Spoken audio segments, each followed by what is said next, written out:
বিদায় নেওয়ার সময় কেউ যদি আপনার বাসা থেকে ফ্রিজ, কার্পেট, এমনকি দরজার হাতল পর্যন্ত নিয়ে যায়, তাহলে আপনি কি বলবেন?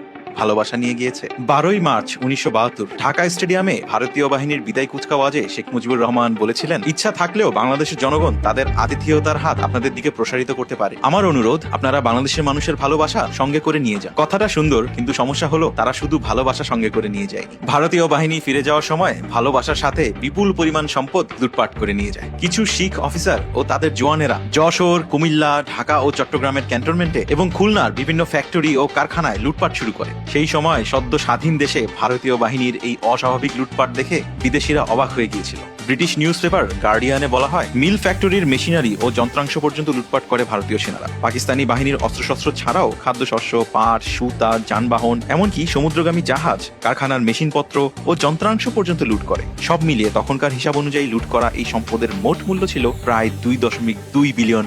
পাকিস্তানি বাহিনীর আত্মসমর্পণের পর ভারতীয় বাহিনী পাকিস্তানের অন্তত 4টি ডিভিশনের অস্ত্রশস্ত্র, ভারী কামান, গোলা বারুদ, যানবাহন ও অন্যান্য সরঞ্জাম নিয়ে ভারতে চলে যায়। বাংলাদেশ সেনাবাহিনী প্রতিবাদ করলে টোকেন হিসাবে অল্প কিছু পুরনো অস্ত্র ফেরত দেওয়া হয়। এই ভারতীয় বাহিনী এতটাই নির্লজ্জ ছিল যে এত কিছু নিয়ে যাওয়ার পরেও ব্রিগেডিয়ার র্যাঙ্কের অফিসার ঢাকা ক্যান্টনমেন্ট থেকে ফ্রিজ, ফার্নিচার, ক্রোকারিজ এগুলো ট্রাকে ভরে ভারতে পাচার করে। ব্রিগেডিয়ার মিশ্রা নামের ভারতীয় অফিসারের এই লুটের কারণে কোর্ট মার্শালও করা হয়। দেশের সম্মান অনেক ভালোভাবে রেখেছিলেন তিনি। সুনীল গঙ্গোপাধ্যায় তার পূর্ব পশ্চিম উপন্যাসে এই লুটপাট নিয়ে লিখেছেন, ঢাকায় এত সব জিনিস পাওয়া যায়, এগুলো তো আগে দেখেনি ভারতীয়রা। রেফ্রিজারেটর, টিভি, 2-in-1, কার্পেট, টিনজাত খাবার এসব ভর্তি হতে লাগলো ভারতীয় সৈন্যদের ট্রাকে। পাকিস্তানি বাহিনীর কয়েক হাজার সামরিক, বেসামরিক যান, অস্ত্র, গোলা বারুদ সহ এমনকি প্রাইভেট কার পর্যন্ত পাঠিয়ে দেওয়া হয় সীমান্তের ওপারে। এই লুট এমনই বেপরোয়া আর নির্লজ্জ ছিল যে এগুলোর থেকে বাথরুমের আয়না, ফিটিংস এগুলো পর্যন্ত রেহাই পায়নি। মেজর জলিল, যিনি স্বাধীন বাংলাদেশের গুম হওয়া প্রথম ব্যক্তি, তিনি 9ম সেক্টরের অধিনায়ক হিসেবে দায়িত্ব পালন করেছিলেন। এই